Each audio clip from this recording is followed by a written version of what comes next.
we're doing this podcast, and I'm getting some feedback from you guys, which is great.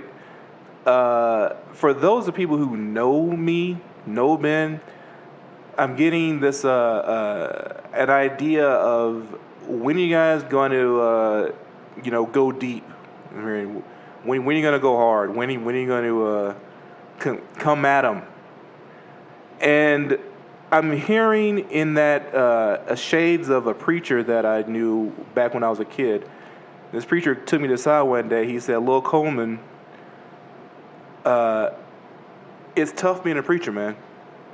You know, it's tough being a preacher because you got to spend all day talking to all these pimps, talking to all these thieves, talking to all these sinners and Jezebels, talking to all of these grandmas who are using their religion to impress other grandmas.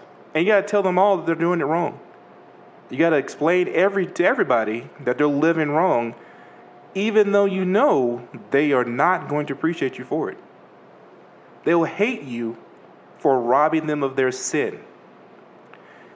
And I felt that for two reasons. One, I thought it sounded true. And two, I was pretty sure he was going to be murdered.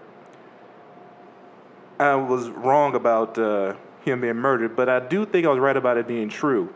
And I think it applies to a situation where, this podcast is one of those, going to be one of those go hard podcasts, but I'm trying to let you guys know me first. I'm trying to let you guys hear my voice, hear my laughter, hear how I operate, hear how my mind works, so that when I tell you something that you don't want to hear, you don't automatically just check out.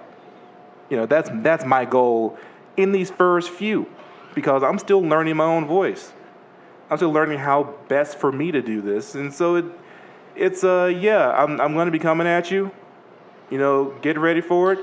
You might even get a little bit of it today. I'm feeling kind of hot today anyway. But if I seem soft, don't mistake my niceness for weakness. I'm still me. And me is Flavor Ray, and this is Tattoo with Children.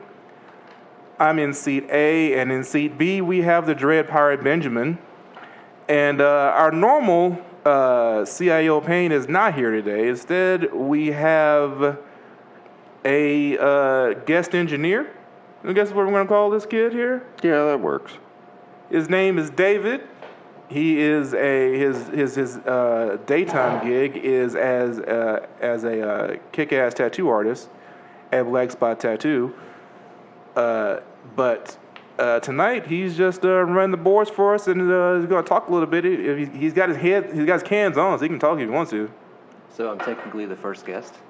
Technically, you are the first. If you weren't working, I would call you the first guest. Yeah, but we've already got that locked down, so we're going to have to just call you engineer tonight. Okay. Yeah, guest engineer. I'm also a little hot about the fact that you didn't say that his Instagram was at Black Crow Brothers, since I take all the credit for most of his work. That is true. If you go to Black Crow Brother and check out his IG, a lot of those dope-ass tats that you think is from Ben Harbuck are actually from David. No. At St. David Inc. Yeah, at St. David Inc. Yeah, St. David Inc. is, that stuff's head and shoulders above my work, but, whatever.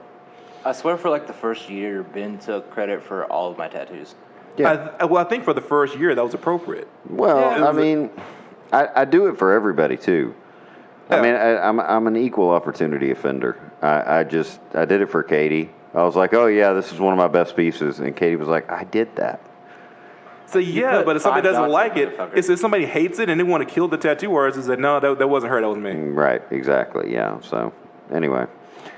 Yeah, we're here. It's the equinox. I don't know what that means. Big words. People keep using big words. I've been using words like equinox, metaphysics. A lot of words I don't understand lately. I think the equinox, I know what it fucking means. It's equal night. It's so we got the same amount of daylight to do nighttime. It means that we've gotten a change in the seasons. All right, so. Summer is over, autumn begins, everybody get out your pumpkin spice, everybody get out your fucking field glasses to look at the fucking birds and the changing of the leaves. People don't do that in Texas, do they? Not here, no, but like other places. I'm assuming that people are going to leave Texas to experience autumn because we don't do that shit. Right. Like, that's one of the seasons that we just skip. You know, like, we go straight from summer to, like, not quite as hot summer, and then we pass Halloween into winter. So, that's the East Texas way. Which lasts all of 2 weeks. I lived in Virginia for 7 years, and autumn is a fucking great thing. Autumn is like, I was in the mountains, in the foothills, and it was literally as if nature had decided to entertain me for a good 2.5 months. You know, I mean, it's entertaining me with death, you know, but so it's never going to be my favorite season because things are just dying around me. But, you know, you have to get used to it. It's just like, oh, yeah, it's just sort of pretty. I'll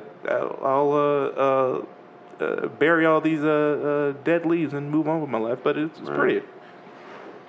That's what it means, but that's what it means in reality. But there's a day, just like with the full fucking moon and just like with solar eclipses and things of that nature, the energy changes over the course of when things happen in the sky. Like, I'm not saying there's some sort of mystical connection per se, but I am saying that a change in energy is a change in energy. Like, you're gonna feel that shit. Right. You know, there's a disease or condition called seasonal affective disorder, where you get less sunlight, and a person's mood changes dramatically based on the amount of sunlight they get. So on certain seasons, they are just simply less of a person. They're less human. I knew a person with this thing, and they had to sit here with a light box and have the light box shine on their face in order to have a conversation with me. All right. You know, so I want, like, if you guys are feeling fucked up today, you're feeling weird, you feel like, you know, you're in a different space than you were last week, like, don't beat yourself up about it. Don't push it down and just soldier on without acknowledging it. It's a real thing. Yeah, that's true. Yeah. We gonna talk about sports ball any? We certainly can. I mean, there's enough going on. Well, the Cowboys won and the Texans won. That rarely happens. That was pretty awesome because I thought the Texans were going to lose. How'd the Saints do? How did the Saints do? The Saints? With their backup quarterback? Oh, that's right. Drew Brees got an owie, huh? Hey, they won 33-27 in Seattle. Oh, yeah. Yeah, that's pretty dope. Yeah, I mean, that's either that the Saints are awesome or the Seahawks up. I don't know if you knew that, Ray, but this is Who Dat Nation across from you. I did not know that. As much as I care about football, yeah. Who Dat Nation. That is great news. Yeah. I hang out in New Orleans, so I got a lot of Saints fans on my contact list. I'm great to know that you're one of them. Yeah, I mean, it is good. And the Texans did pull off a pretty ridiculous comeback against the Chargers. That was nice. I honestly thought it was done. So when they won, that was pretty epic. So I got to watch a few minutes of the game tonight. The Bears were playing the Washington Indigenous Peoples, and they. Them. Did I go there? I mean, I don't know. Like, okay, let's just stop for a second. He hit a really sore point for me. So, okay, I understand that when the Washington, what are they, the fucking Senators in basketball now? What are they calling them? I don't. The Bullets. They were the fucking Bullets, guys. The Washington Bullets. Yeah. Like, all of a sudden, like, somebody said, well, you're talking about the crime in D.C. I don't think that was the case. No, it wasn't. I think they were just talking about, hey, we're fast and accurate with the ball. It seemed like what it was to me because I don't view everything as something to be offended by. Right, yeah. So now I got to deal with the Washington Senators, which I find it incredibly offensive. What, you mean the Washington Senators? Yeah. Well, it's the Washington Redskins. I know. I'm just saying. I'm getting to the Redskins. Oh, okay. All right. And the Redskins. Okay, yes. Having the thought that a person can have red skin, is offensive in and of itself. Sure. But at the same time, we still have the Indians, the Chiefs, the Seminoles. Right. Yeah. Like I'm not sure if it's worth picking on the Redskins. Well, it goes, but it's like the Florida Gators, man. Come on, all those dudes out on the field aren't alligators. Yeah.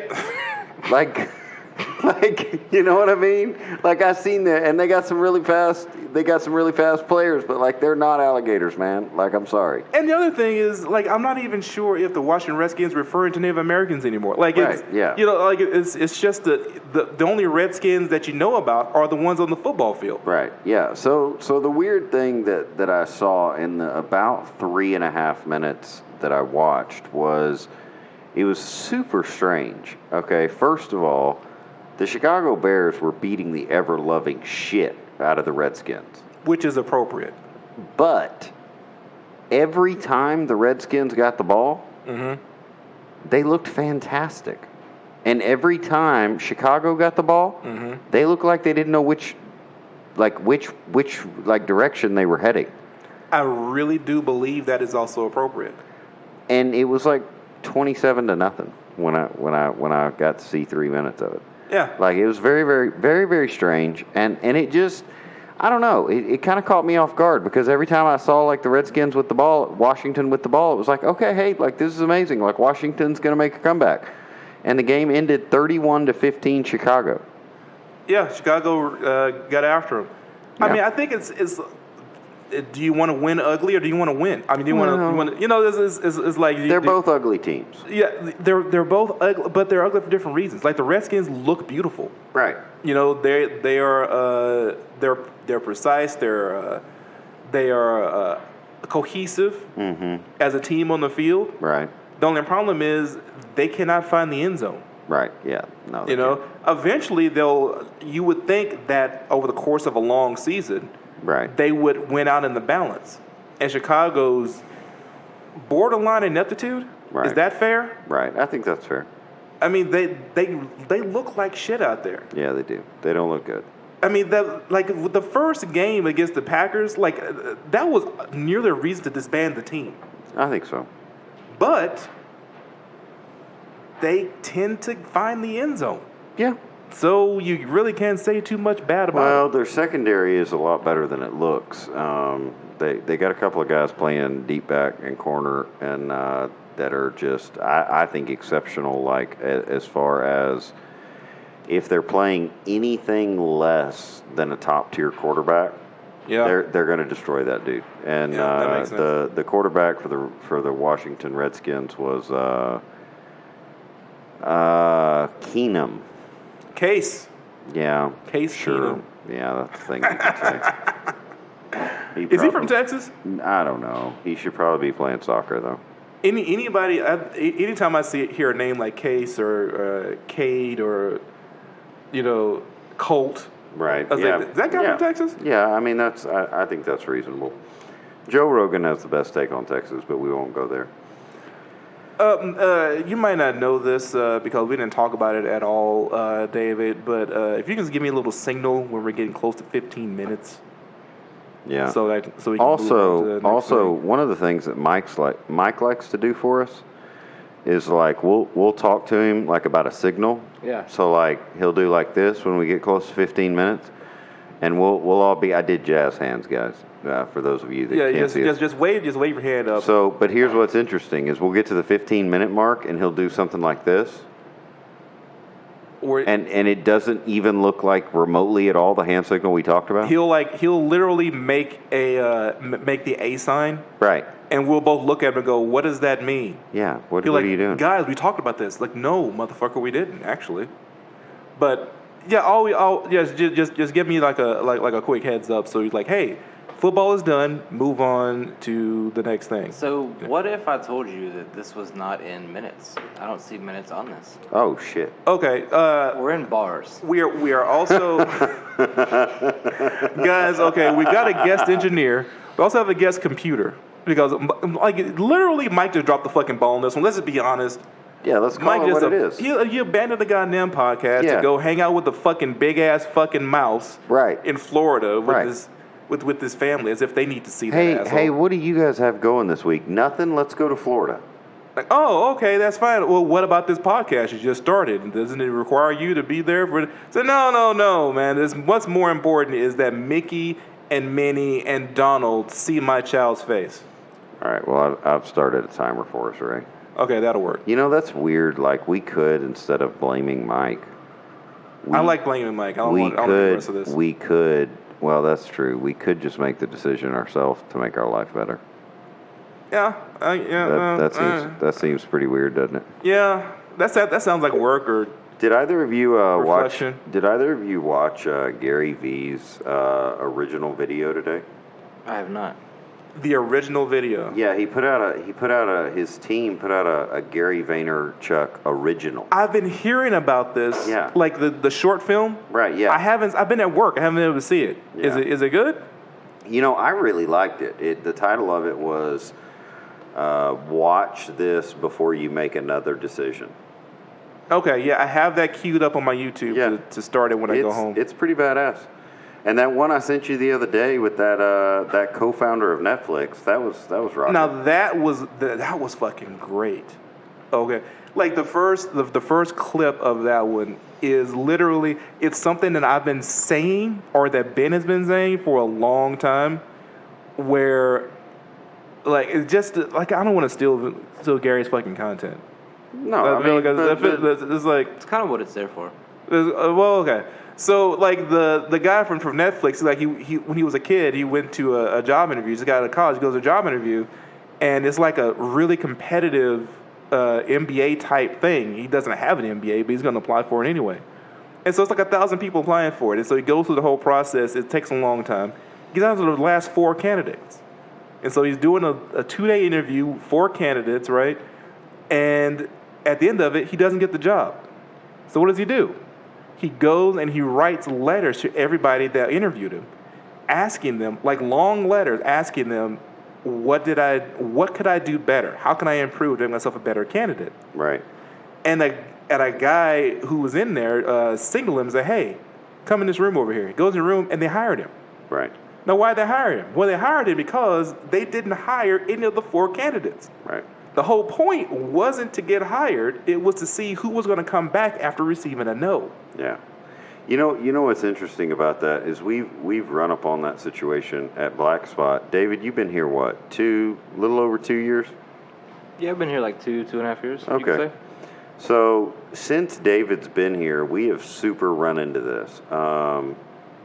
So Ray, one of the things we do is we get a lot of people that want to find out how to become an apprentice. Right. And so usually, I don't want to talk about that in the shop because we got clients and stuff. So I'll go over and meet them at Standpipe, take them somewhere else and listen to their points and find out what they're into. And sometimes I'll give them a little project, like, hey, draw like 2 dozen roses or, 2 dozen roses. Yeah. No, you 50 roses. Okay. Well, I said 50 flowers. It wasn't 50 roses. It was 50 flowers. But for different people, it's different things, right? Right. And so then what inevitably happens is, they'll drop me a text message or whatever, but what's interesting about it is when it starts getting closer to actually happening, I kind of start throwing up roadblocks. Right. So I'll be like, hey, I'll be there at 1:00. And at 1:15, I'll tell Katie, like, hey, I forgot this meeting. Can you go over and meet this guy? Right. And who? What do they look like? What are they? And I'll start throwing up some roadblocks, and people might say, and some of the people that listen to this podcast may be offended by it. But but the truth about it is, I have my reasons, first of all, but second of all, it's very much like the story you just told and that Gary told with the next Netflix co-founder, that we're not looking for the best candidate. We're looking for the candidate that's going to try the hardest. Like, one of the things, like, I view marriage this way, to tell you the truth. Like, whenever anybody, like, I used to do with my wife, we did like a marriage prep. Okay. And I always told everyone that we talked to about marriage, if you're not married, my goal right now is to talk you out of it. Right. Because marriage, I would be like, marriage is bullshit, and this, imagine that you have a shitty boss, but instead of, you going home, the boss went home with you and slept in your bed and ate your fucking food. Right. Like, I would tell them all of the worst parts of it, and just to see if they would shake. You know, it's like if I can shake you, then it's definitely not for you because marriage is difficult. Well, and that's the thing about being a tattoo artist too, and people don't understand that. And I kind of I have a lot of empathy for it, but the truth of the matter is, man, being a tattoo artist is hard. It is hard. It's not. It's very. I liken it to being a poker player. Oh yeah, Ben used to be a poker player, guys. Well, yeah, when someone tells me like, hey, I want to go play cards for a living, I'm like, it would be easier to be a doctor, right? Right. Like literally going to school for 8 years and paying like $400,000 or some shit, and like having to pass tests forever and cut people open and play with dead people. Like that is easier than learning how to make a living gambling. Whenever anybody mentions poker as a profession, I was like, look up Mike Mattisau. Right. Read about Mike Mattisau's life and tell me you want to live that life. And a lot of people do, and I think it's fine. I really do. But he's a little insane, and everybody knows that. And Mike, if you're listening, I'm sorry, but you are a little insane. I'm not sorry at all, Mike. You're a piece of shit. Like, I don't know you. See, I just know about your life. I can tell about your life. You're a piece of shit. See, I like him better than Phil. Well, yes, he's better than Phil Hill. Okay, we're digressing into, like, me and Ben are both kind of poker nerds. You know, that's true. How do we keep doing that shit where we didn't see each other ever in our entire lives and just did the same shit? Yeah, it was weird. I'm not really sure. Yeah, I played poker in Virginia before I came back to Texas. But where were we going with that? I lost it. I think we were talking about the Netflix guy and how when you're hiring someone, sometimes it's important to throw up some, and it's not a judgment as much as it is you're going to throw up some barriers, and quite frankly, if the applicant doesn't have the wherewithal to get around them, to get around those barriers and to look outside the box, I got to be real with you. They should probably do something else. And again, I say some of the listeners may be people that wanted to become apprentices. Like, look at it this way, listeners. Okay, there are two kinds of ways to do a job well. You can either be very well trained in that job, or you can do that job, do it badly, and get better, and then do it badly and get better, and do it badly and get better until eventually you're good at it. Right. For some jobs, it's training. You know, that's how you get better at that job. And for some jobs, it can't be trained. It's got to be learned by doing. Right. And tattooing is one of those things that we learn by doing. Whatever that job, this Netflix guy wanted an MBA, like they didn't want MBAs because they didn't want anybody that was trained. Right. They wanted somebody that would learn by doing. Right. And just keep at it, keep at it, keep at it. Right. And you find out that you find out if a person has that, look, I am not going to let up on this. And so since then, we've taken on, since David's been here, we've taken on, an apprentice, and we're probably about to take on another one. Right. And that candidate has already been chosen. But the thing about it is like they were chosen part in due to their skill. Okay, but part in this, but not the skill, not in tattooing, but in the things related to what you would need to do to become a good tattoo artist. Yeah, the ability to see past the smoke and mirrors, the ability to see past the roadblocks I threw up, the ability to go, yeah, that doesn't bother me. I'm gonna walk. I'm gonna walk around that shit and go over here and find out what's up over here, and then I'm gonna walk back, and then it looks like Ben's not taking text messages anymore. Someone send him a package. You know, like, okay, it looks like he's not taking a package, so I'm going to put a sign up across the road. Hey, Ben, what's up? I mean, and so it's just, it's little things like that. And again, that gets into I think we're going to take a short break after this, but that gets into the part about life not being fair. I've been listening to Gary Vee for about 3 years. And one of the things that is really finally starting to break through my consciousness is, and I want your input on this, Ray, because I think you've been working with it too. Sure. It's we all act like once we were born that everything was going to go smoothly until we were 80. Right. But the truth is you didn't deserve consciousness today. Right. And Absolutely not. And not only did you not deserve it, you didn't get anything to get it. Right. And people look at me. And I actually was talking to a good friend of mine the other day, and I said, "Do you realize you didn't deserve to wake up?" And this friend looked at me and said, "But I did everything right. I've been eating healthy. And I'm like, see, that's where you're missing it. You're on the wrong track, buddy. Eating healthy and getting enough sleep and praying to Jesus doesn't mean you get consciousness tomorrow. Right. Actually, what is tomorrow? Because for some people, tomorrow's the end.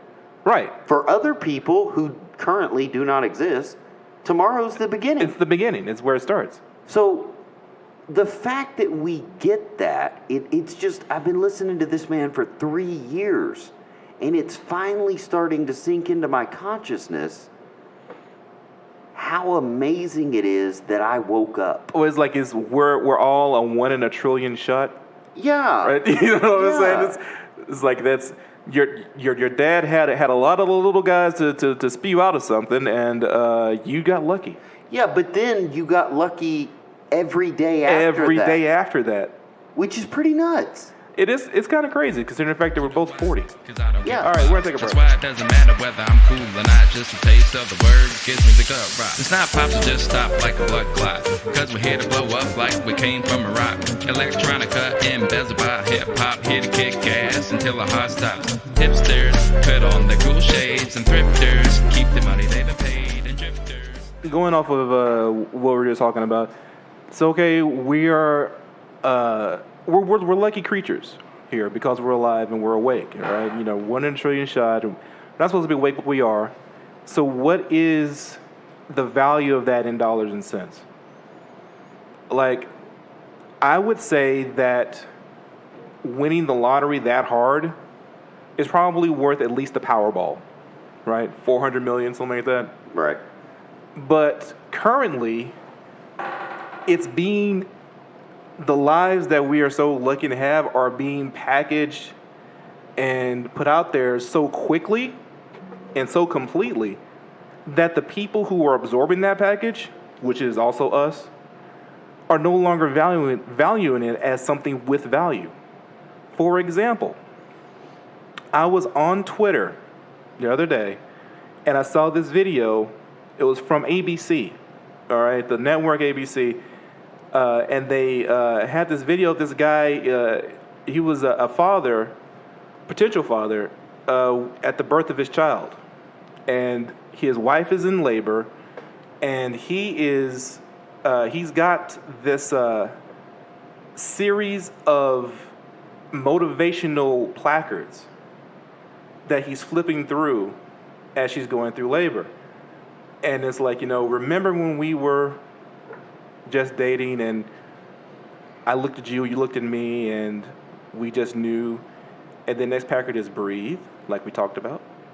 And the next one is, and remember that funny joke that we told. That, like, it was just a bunch of things that were just them, that she would understand, that no one else would, just to get her to soothe through the process. And she's filming it over her shoulder. And so you're seeing him and you're seeing her breathing. And at first she's like breathing really heavily. But as he flips through, you can see her breath calm down. You can see it's working. The responses to that video from women were absolutely astonishing to me. The first response is, throw out the whole man along with the placenta. And the response to that was, yes, that is the correct take. I can't believe he's doing that. He's not doing that for her. He should be telling her that. That's not how you.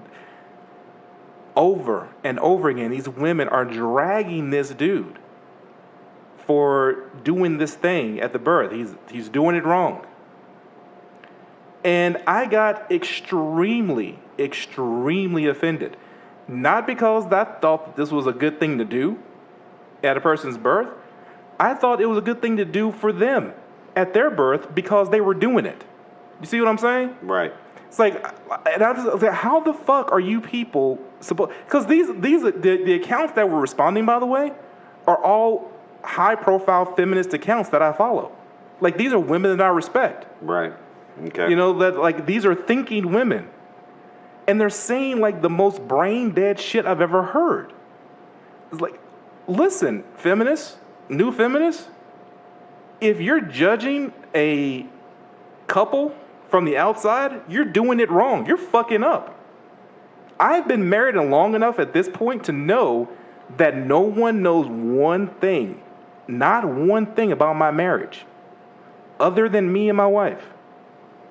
My kids don't know. My mother doesn't know.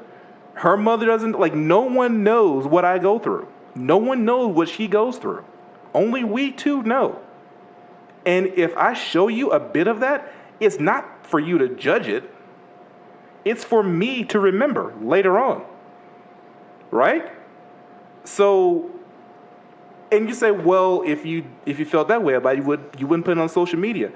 See, that's where you're wrong. See, that's where I think that we're all trying to social media the wrong way, because we're looking at social media as something that, oh, you put this for my consumption. Right. So you packaged your life for me to consume and then comment on. That's not what I fucking did. Right. I was just communicating this with people that I know or people that are around me, or to just the people that were in the video. Right. And then you decided to chime in with your take. Well, this goes back to how, with most things in life, everybody acts like there's some book we all got. Right. And the truth of the matter is, I keep thinking, like, what is this book you all got that told you how to use Facebook? Like, I'm fascinated by the fact, and you know, Ray and I, you and I have talked about this multiple times. Several other of our clients, several other of our friends, they have very strong opinions on Facebook. And I always am a little astounded, because it's like people being mad at lemonade.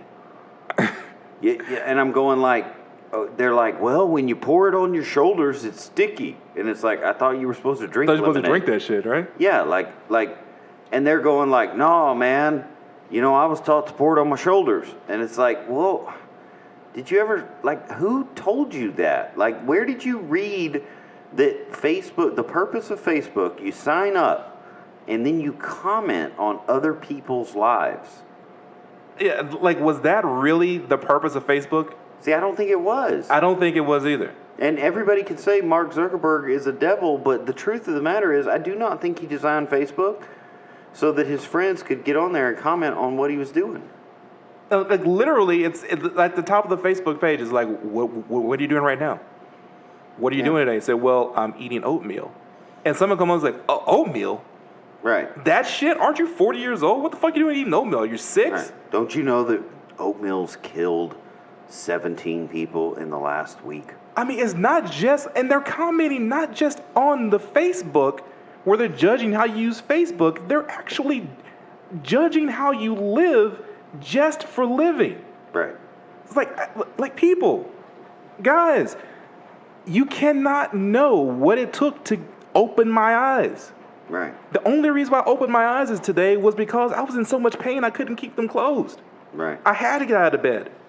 And I'm talking from the heart right now. That is literally what happened this morning. Yeah. This morning, like, I was woken up out of a sleep with the immediate crisis. And so I woke up and I started handling the crisis, and I couldn't go back to sleep. And I hadn't slept before. Right. So basically I was in that no sleep, no rest for the weary kind of thing, right, where your body starts rejecting you for not doing what you're supposed to do. Right. And every part of me hurt. Right. Every inch of me hurt. And I had to get up right around, 11:30? Sure. And I could have stayed in bed, but if I had stayed in bed, I might have died. So instead, I got out of bed, took my pain with me, enjoyed it, and brought it down to where I needed to be. Yeah, and it's an interesting thing because, you know, when you start looking at other cultures and what they believe about dreams, it's fascinating. You know, Freud got kind of labeled as fixated. weirdo, I guess. I don't Well, know. sure, but he fixated on mothers and human sexuality. Right. Okay, well that's nice, but if you actually read his works, he spoke very eloquently, but also scientifically on dreams because Yeah. he didn't understand. And then you got to his student Freud, who Freud. Young. You got to his student Young, who said, "Hey guys, my boss didn't go far enough. Right. I'm going to literally spend the next lifetime documenting as many dreams as I can." There's a great book that was pretty hard to read, but it was called I believe it was called Man's Symbols, and it was just endless stories of dreams. Yeah. From almost every continent. So then you get to like the old samurai culture. So we're talking 1400. Yeah, somewhere in there. AD, and the samurai spent about 200 years trying to figure out which one was real. Was it the dream world or was it the waking world? And did that matter? Right. And they actually they hypothesized some very fascinating psychology without calling it that. Right. That if one would set his or her intentions before bedtime, they could actively affect how they slept. So that you would dream with intention. Right. And then you would wake with that intention. Right. And so your whole life would become about that intention. Yeah, well, because they weren't sure, because they seem to have as meaningful experiences in one world as the other, which leads us, and I realize I'm in charge of rabbit trails. I realize this is taking us off topic, but this gets us straight to the Sandman. Yeah, okay. Okay, kids, get ready. We're going to dip into the pool right now. I mean, the first time I ever read a book that encapsulated my fantastical view, and it has been called fantastical. I've been told since I was very little I live in a fantasy world. Sure. But the first time I read a book that hit just about every point I thought as a child was when I read Sandman. Sandman is a graphic novel by Neil Gaiman. Look it up. Go buy that fucker. It's like two or three. Oh, I don't even know. I don't even know anymore. It's such a good read because the Sandman the graphic novel takes you from your infancy all the way past your death, all the way past the death of the universe and back around again. And it's not in a way where you're very confused about where you are at any given time. He very carefully points out exactly what's going on with you at every step of the way. It is a fantastic read. You're going to, particularly if you're Christian, guys, Christians, read The Sandman. If you want to actually explain the Bible to yourself and to others and be on solid ground, read The Sandman. Well, it just points out, it puts the magical, mystical element back into the stories of the Bible.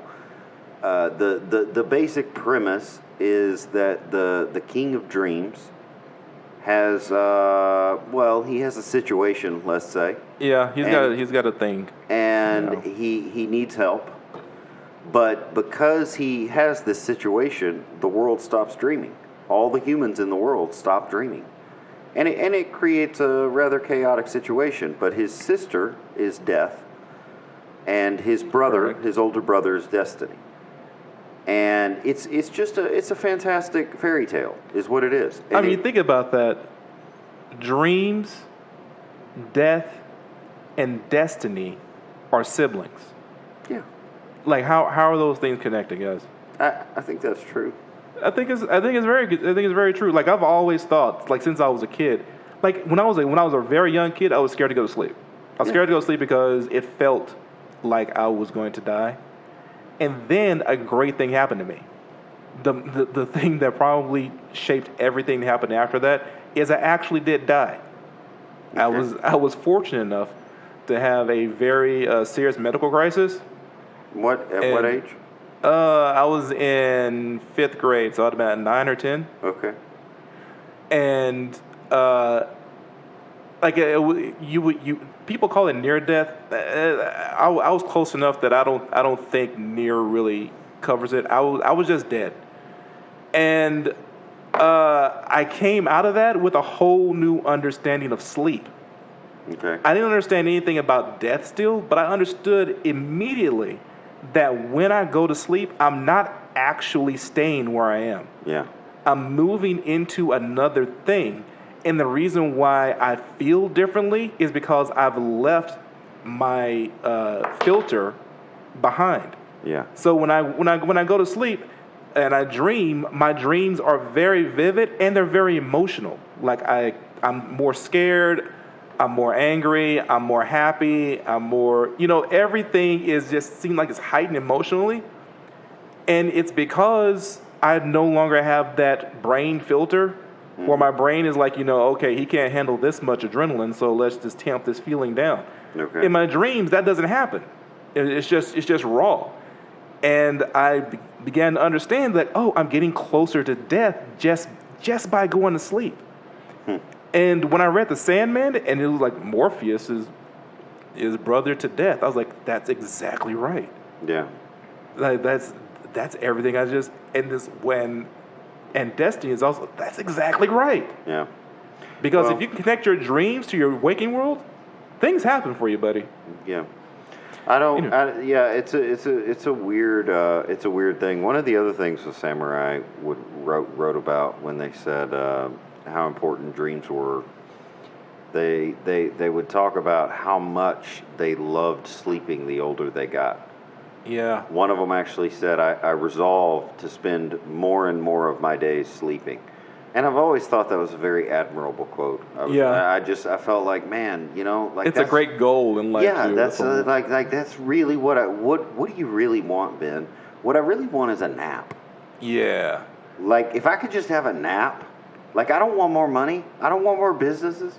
Like, I really just want a nap. Like right now, thinking about it it's really got me jazzed. The idea of like, if I could go home and just lay down and just sleep for like 8 hours. Yeah.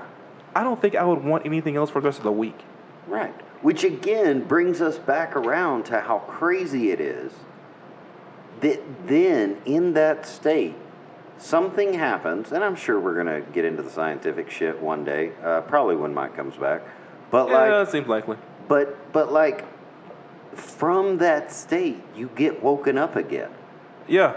And I'm always blown away. Like, people's first reaction is to be like in a piss poor mood. Right. You just got pulled from the edge of death. Right. Back to consciousness. And now you want to be angry because your foot hurts. Yeah. And then they try doing all this shit like super fast. Like, well, let's get dressed as quickly as we can and drive into town, Fred. Like, no. What if we smoked a cigarette and drank some lukewarm liquid and like just, I don't know, chill the fuck out? Just chilled for a second. Yeah, just like. Now this is one place where my wife has it down. Like when she gets up, like if she has her routine, her whole point isn't to get up and do anything fast. She's just trying to get enough time in between point A and point B to be for like an hour, maybe 2 hours. Okay. And what that, like when she does that, yeah, she is a completely different person than when she doesn't get that. Like when she wakes up and my kid is in her face immediately, yeah, the rest of the day is just kind of fucked because she doesn't know if she's awake yet, Okay. Like it's impossible to tell if she's actually existing. Right. But when she she gets in the car and she does her commute and she gets her get her music going and she's got a cup of coffee, by the time she gets to work, man, she is on fucking fire. Okay. Present in the moment. Right. And so I wish I could do that. I just can't sleep enough. Yeah. So my wife Sarah has a very different waking up experience, and it's only been like recently that I've started to get concerned. Okay. I've gotten, because I feel like there's a mythology about this that I can't quite remember. Uh-huh. But she has this like she has these two cats. Yeah, I've seen the cats on social media. And one is solid white with blue eyes like ice. The other one is solid black with green eyes like emeralds. So we're dealing with yin and yang here or something? Right. So the first thing she does when she gets up is like these cats get up before her, wake her, and then they begin to move about the house as a team. Right. And I got to be real with you. I get frightened. No, that's a scary ass concept. Yeah. Like, I don't like cats anyway. Right. The thought of two cats, one being absolutes, and I mean they're absolute white and absolute black. Yeah. And then they're working together. Right. I think that's the most terrifying thing I've ever heard in my entire life. And they'll come over and like, and they're very, you know, I've always had a good relationship with cats for the most part. I mean, I'm a ladies' man, so why wouldn't I? Well, of course. So all the pussy loves Ben. But they all come over and they paw my face. Right. And if I don't immediately wake up, then they're like, hey, how about some claw? Right. And I'm just like, does she send you? Like, do y'all talk about this? Like, what is happening right now? I said, no, man, this is all us. We work for the universe. Right. And I'm just we work for your master. He says arise. Right. See, and that's what I'm concerned about, you know? Because the first thing I see upon waking up is never Sarah. The first thing I see upon waking up is yin and yang. Like, and they're kind of like talking between themselves, like, "Hey, is he gonna wake up? Is he gonna wake up, or are we gonna have to fuck him up a little bit?" Yeah, we're gonna have to like, and they'll just like lay a paw on me, and then just like extend the claw, you know, and just like, and it's not mean, and it's not, it's just like, "Hey, fucker, get out of bed." When I said get up, I meant it. Right. All right, we're gonna take another quick break.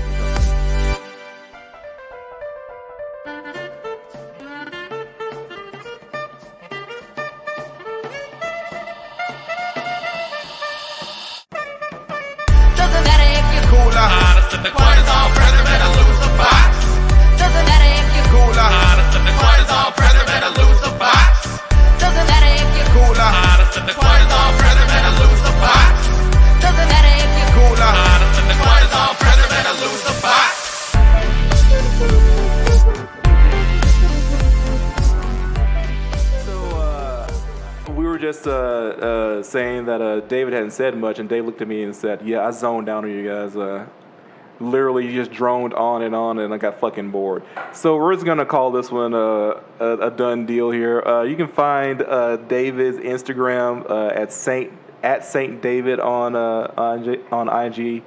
You can find Ben at blackcrowbrother.com and at Black Spot Tattoo Company. You can find me at Madara Shadow on IG. You can find Tattoo with Children at Tattoo with Children on IG and on Facebook. And you can find it on Twitter at Tattooed With. And I also have a Twitter at Hunter. Yeah, because fuck Jack. At Tattooed With. Like, I know I say that every time, but it pisses me off every time. Right. Like, I have no idea why he wouldn't give me the rest of the characters for my goddamn handle. But anyway. I feel like we should start making jokes about it, like tattooed with what? Like kittens? You know what I mean? Yeah, like what do you guys tattoo with? Jackhammers. I'm also on Twitter at Hunter Vanguard. And guys, all those social media things all come with Messenger. Facebook has it, IG has it, Twitter has it. Please contact us, ask us questions, make comments about the podcast if you're listening to it, and give us topics to discuss. Like we have a lot of topics, but if we're left to our own devices, we can sometimes get a little haywire with it. I really want to know what you guys want to hear. I want you to be a part of the conversation. So please contact me, and Flavor Ray will absolutely read your comment, and we will start a discussion about it. We'll start calling you guys. I ain't afraid of you. I will call you at your house. Yeah. By the way, St. David Ing zoned out again, and I'm about to take us down another rabbit trail, so we're going to have to wrap this up. All right. It's time for the smoke break. Love you. Peace.